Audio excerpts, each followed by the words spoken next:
स्वागत है आप सभी का पीएस जुडिशरी के यूट्यूब चैनल पर। और आप देख रहे हैं करंट अफेयर का सेशन। आज के इस करंट अफेयर के सेशन में हम करंट अफेयर से रिलेटेड महत्वपूर्ण प्रश्नों को डिस्कस करेंगे।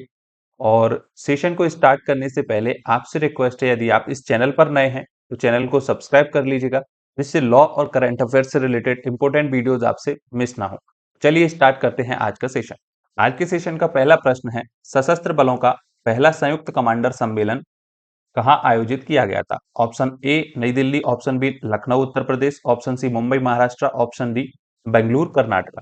इसका राइट आंसर है ऑप्शन बी लखनऊ उत्तर प्रदेश। देखिए 5 सितंबर 2024 को लखनऊ के उत्तर प्रदेश रक्षा मंत्री राजनाथ सिंह ने पहले संयुक्त कमांडर की अध्यक्षता की थी। और इस सम्मेलन में जो है रक्षा प्रमुख यानी कि सीडीएस जो है जनरल अनिल चौहान, सेना प्रमुख जनरल उपेंद्र द्विवेदी और नौसेना प्रमुख Dinesh Kumar Tripathi, air chief marshal Vivek Ram Chaudhary और रक्षा सचिव गिरधर अरमाने ने इसमें भाग लिया था। देखिए इस संयुक्त कमांडर सम्मेलन का मुख्य उद्देश्य ये था कि भारत की सुरक्षा व्यवस्था का आकलन करना था, वर्तमान और भविष्य में होने वाली समस्याओं से निपटने के लिए कैसे काम तीनों सेनाएं मिलकर कर सकती हैं, इस पर विचार विमर्श किया गया था। और इसका जो विषय था वो था सशक्त और सुरक्षित भारत, सशस्त्र बलों का परिवर्तन। चीजें आपको याद रखनी है। बढ़ते हैं अगले प्रश्न की तरफ।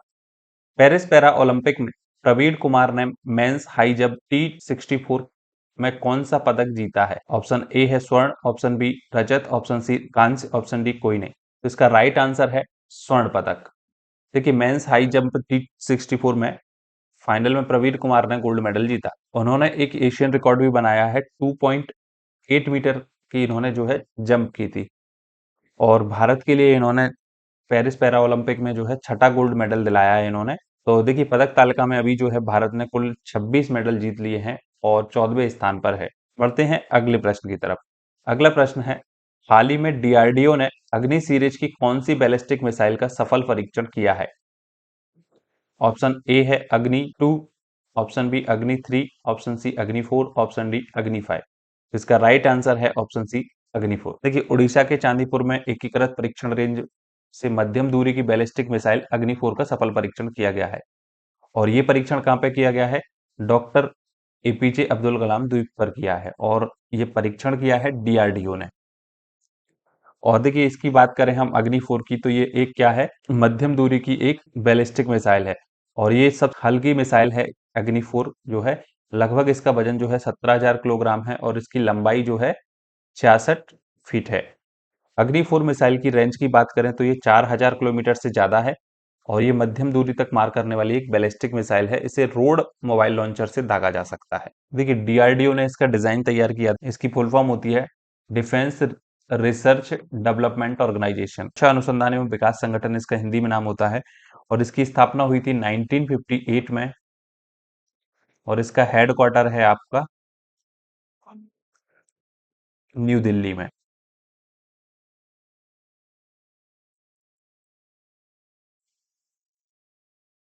देखिए अभी वर्तमान में इसके जो चेयरमैन हैं वो समीर वी कामत हैं और ये मिनिस्ट्री ऑफ डिफेंस के अंतर्गत आती है। इतनी बातें आपको इस प्रश्न से याद रखनी है। बढ़ते हैं अगले प्रश्न की तरफ। अंडर 20 विश्व कुश्ती चैंपियनशिप में किस भारतीय महिला रेसलर ने स्वर्ण पदक जीता है? ऑप्शन ए है Jyoti Berwal, option B Alka Tomar, option C Antim Panghal, option D Anshu Malik. तो इसका राइट आंसर है ऑप्शन ए ज्योति बेरवाल। देखिए कुश्ती में भारतीय रेसलर ज्योति बेरवाल ने स्पेन के पोर्ट बेद्रा में आयोजित अंडर 20 विश्व चैंपियनशिप में महिलाओं के 76 किलोग्राम कैटेगरी के अंतर्गत स्वर्ण पदक जीता है। तो ये चीज आपको ध्यान रखनी है। अंडर 20 विश्व कुश्ती चैंपियनशिप में ज्योति बोरवाल ने गोल्ड मेडल जीता है। बढ़ते हैं अगले प्रश्न की तरफ। केंद्र सरकार ने किस राज्य को top achiever category in citizen services की श्रेणी में सम्मानित किया है? ऑप्शन ए है Manipur, option B Tripura, option C Chhattisgarh, option D Madhya Pradesh. तो इसका राइट आंसर है ऑप्शन डी मध्य प्रदेश।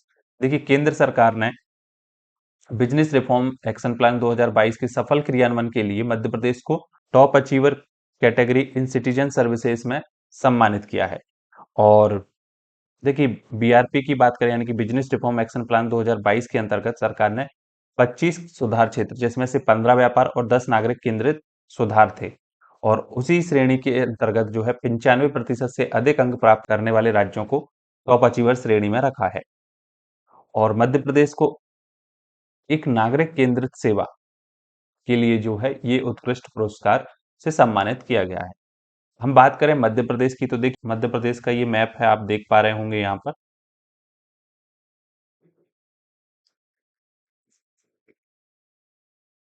देखिए मध्य प्रदेश के अन्य नाम की बात करें तो इसको सोया स्टेट, डायमंड स्टेट और टाइगर स्टेट के नाम से भी जाना जाता है। मध्य प्रदेश की राजधानी है भोपाल और यहाँ पे वर्तमान मुख्यमंत्री हैं डॉक्टर मोहन यादव। तो इतनी बातें आपको इस प्रश्न से याद रखनी है। बढ़ते हैं अगले प्रश्न की तरफ। अगला प्रश्न है, जूडो में जेवन श्रेणी में भारत को पहला मेडल किसने दिलाया है? ऑप्शन ए है Kapil Parmar, option B Harvinder Singh, option C Pooja Singh, option D Elliton de Oliveira. तो इसका राइट आंसर है ऑप्शन ए कपिल परमार। देखिए अभी पेरिस के अंतर्गत पैरा ओलंपिक खेलों का आयोजन किया जा रहा है, तो उसमें जूडो में जीवन श्रेणी के अंतर्गत कपिल परमार ने भारत के लिए ब्रॉन्ज मेडल जीता है और ये जूडो में ये भारत के लिए पहला मेडल है, ये आपको ध्यान रखना है। और जो कपिल परमार हैं इन्होंने ब्राजील के एलिटन डी ओलिवेरा को 33 सेकंड में ही 10-0 से हराकर ये मेडल जीता है। और ये स्टैटिक का भी प्रश्न बन जाएगा आपका कि भारत के लिए जूडो के जीवन श्रेणी में पहला मेडल किसने दिलाया है, तो आपको ये नाम याद रखना है कपिल परमार। अगला प्रश्न है, हाल ही में पहलवान विनेश फोगाट और बजरंग पुनिया कौन से राजनीतिक दल में शामिल हुए हैं? ऑप्शन ए है BJP, option B Congress, option C AAP, option D BSP. तो इसका राइट आंसर है ऑप्शन बी कांग्रेस। देखिए ये दोनों जो रेसलर हैं विनेश फोगाट और बजरंग पुनिया, इन्होंने हाल ही में अभी जो है आ, कांग्रेस पार्टी ज्वाइन कर ली है। देखिए हम बजरंग पुनिया की हम बात करें तो देखिए बजरंग पुनिया जो है विश्व कुश्ती चैंपियनशिप में 3 बार पदक जीतने वाले एकमात्र भारतीय हैं।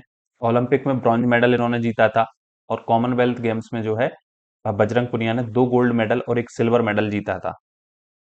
इस कारण से इन्हें 2015 में अर्जुन अवार्ड और 2019 में पद्मश्री और मेजर ध्यानचंद खेल रत्न अवार्ड से सम्मानित किया गया। विनेश फोगाट की हम बात करें तो देखिए एशियन चैंपियनशिप 2021 और कॉमनवेल्थ गेम्स 2022 में इन्होंने गोल्ड मेडल जीता था, आपको ये चीज ध्यान रखना है। और 2016 में इन्हें जो है अर्जुन अवार्ड से सम्मानित किया गया और 2020 में इन्हें खेल रत्न मिला था। देखिए 2024 में भी ये मेडल जीती भारत के लिए, लेकिन इनकी जो है 100 ग्राम वजन बढ़ने के कारण इनको डिस्क्वालीफाई कर दिया गया था। तो इतनी बातें आपको इस प्रश्न से याद रखनी है। बढ़ते हैं अगले प्रश्न की तरफ। किस केंद्रीय मंत्री को टाइम मैगजीन की एआई की सबसे प्रभावशाली व्यक्तियों की सूची में शामिल किया गया है? ऑप्शन ए है S Jaishankar, option B Jyotiraditya Scindia, option C Ashwini Vaishnaw, option D Nirmala Sitharaman. इसका राइट आंसर है ऑप्शन सी अश्विनी वैष्णव। तो देखिए जो टाइम मैगजीन की एआई की सबसे प्रभावशाली व्यक्ति हैं, most influenced people in AI 2024 की जो लिस्ट जारी की है टाइम मैगजीन ने, उसमें इलेक्ट्रॉनिक और सूचना प्रौद्योगिकी मंत्री अश्विनी वैष्णव को शामिल में किया गया है। ठीक है। और इनके अलावा जो है इस लिस्ट में अभिनेता अनिल कपूर को भी इस कैटेगरी में शामिल किया गया है। तो आपको ध्यान रखना है कि टाइम मैगजीन की एआई के सबसे प्रभावशाली व्यक्तियों में अश्विनी वैष्णव को शामिल किया गया है। बढ़ते हैं अगले प्रश्न की तरफ। इंग्लिश चैनल अकेले तैरकर पार करने वाले सबसे उम्रदराज भारतीय कौन है? Option A Abhishek Sharma, option B Shubham Kumar, option C Abhimanyu Sinha, option D Siddharth Agarwal. तो इसका राइट आंसर है ऑप्शन डी सिद्धार्थ अग्रवाल। देखिए जो सिद्धार्थ अग्रवाल हैं ये 49 साल के हैं और इस उम्र में इन्होंने अकेले ही इंग्लिश चैनल को तैरकर पार किया है और इस तरह से ये सबसे उम्रदराज भारतीय बन गए हैं। 42 किलोमीटर की तैराकी जो है इन्होंने 15 घंटे 6 मिनट में पूरी की।